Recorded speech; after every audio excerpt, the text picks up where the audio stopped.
Who is J Plus? J Plus is that guy that you see sometimes, and sometimes you don't. That's what he is.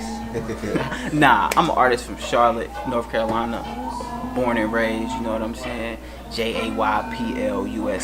How you spell it? Alright, so how you start making music? Man, I really got into music around like the 7th grade. I mean, it's always been like inside of me. I think I remember one of the first records I ever hearing was Ready or Not by Lauryn Hill, you know what I'm saying? That's probably when I was like 4 years old, but I really tapped into music around like 7th grade. I used to have like a CD player I carried around all the time, bumping like Lloyd Banks and all kind of other little legendary stuff, you know what I'm saying? Carrying CDs to school. That was a long time ago though, but yeah. That's how I got into music, man. Alright, so yeah, I heard you say Lauryn Hill, you know, Lloyd Banks and stuff. Like, what's some of your other inspirations? Dilla.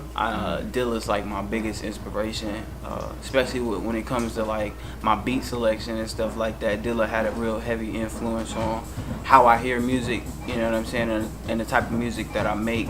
I grew up listening to like a lot of like Wayne early on, you know what I'm saying, and I got into like real underground hip hop like later on, probably when I was like 18 or 19. I dove into like you know, Jay-Z and Nas, and that's when it really hit me like what music is, you know what I'm saying, like so yeah, them some of my biggest influences though.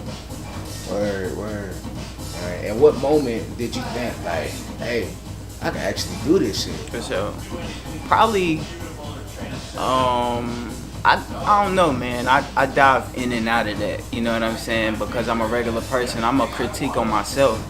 So like I dive in and out of that. So like people, I guess when people started telling me, you know, that it was good, or I always knew inside of myself that things was good, but I think it's more reassuring when you hear it from somebody else. So when people started telling me like, yo, you really can do this, man, I think that's when I took it serious and like ran with it. More so than anything, it was the people. It was the response I was getting from the music and stuff like that. So, yeah. Right. Were your parents like supportive of it? You know, when you said you wanted to do it. That's funny. Nah, they wasn't. You know what I'm saying? Like they was not with it. Especially when I was in school, man. Like I'd be in class writing all the time when I should have been taking notes and stuff like that. So that really interfered with like schoolwork and everything, and I would always have my headphones on. They would be aggravated about that all the time. It wasn't until recently, probably like last year, and that you know, my parents really seen what I was doing and started to be supportive of it. So now my mom is like really on board. She watch everything and she listen to everything. She tell me about my music. So yeah, now we good because they see what it is. But before, nah, they wasn't on board, man. Word. So Mom Duke's gonna be checking out this interview. Oh yeah, for sure. Hey, shout out to moms. Yeah, man, shout out to my moms, man. Mama I really Plus. love you. Shout out to Mama Plus. For sure.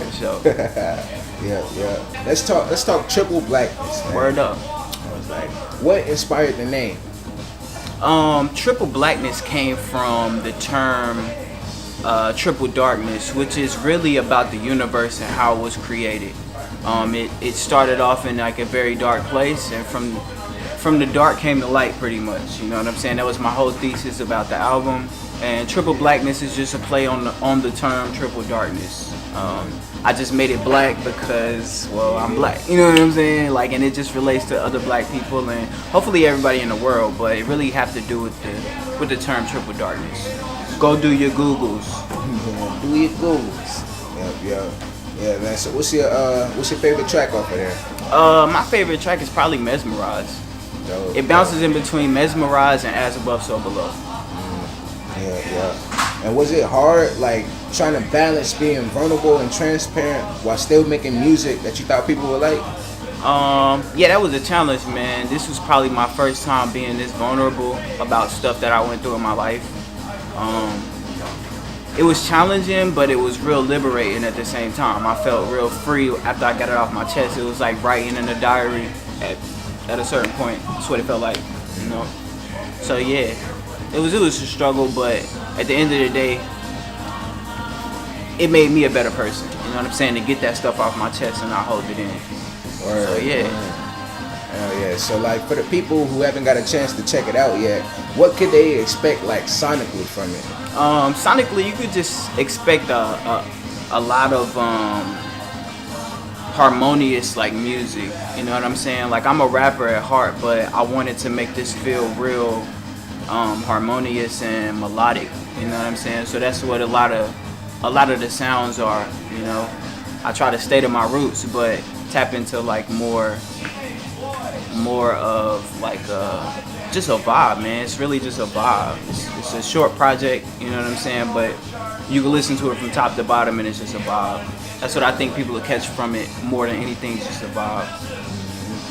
Alright, now you got I think a couple records on there where you got visuals for. Like, you got any more visuals coming this way from the project? Yeah, man. I don't want to spill too many beans, but I wanted to make this project as much as a audio project that it is a visual project. Shout out to my homie Dark Massa. He really helped me a lot, like putting the visuals together and making sure that it was seen the right way. You know what I'm saying? So it's a lot more coming. We'll just let that be what it is. Sure. Yeah. And like, even though it just dropped, do you feel like you learned anything from it? For sure, man. I'm definitely a way better person after this album. I'm not holding on to a lot of stuff that I was holding on to in the past. I grew past that stuff. I'm able to listen back to the project and it remind me like where I came from or what I just went through. So I don't have to go back through it no more. It's like a lesson in itself. All I have to do is turn it on and hear like what my testimony was. And that just helps me grow every day. You know what I'm saying? So I'm growing every day with the album. That's how I feel. For sure. Yeah. It's dope, man. So what can we be expecting like in the upcoming weeks and months? You know? For sure. Just more visual representation, you know what I'm saying, of the album. I got a lot of features on the way. I'm planning a little couple intimate shows around the city for anybody who want to check it out. You know, it's just really a lot more from your boy, you know.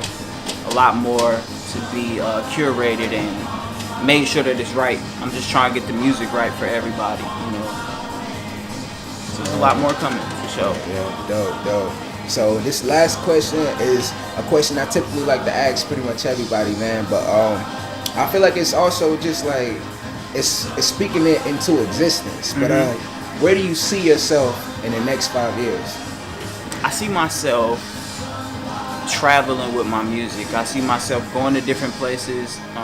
Those places are undecided yet, but I do see myself going to different places, working with other artists and performing in different states. In the next 5 years, I'm sure that's where I'll be. Dope. Yeah, man. Well, you got anything you want to leave the audience with? Just go check out the album, man. Triple Blackness. It's out now on my SoundCloud. Look me up, J+, JAYPLUSS. Follow me on Instagram. It's the same thing. Twitter, it's the same thing. You know what I'm saying? Like I said, do your Googles. That's all. Yeah. For sure. It's a fact, man.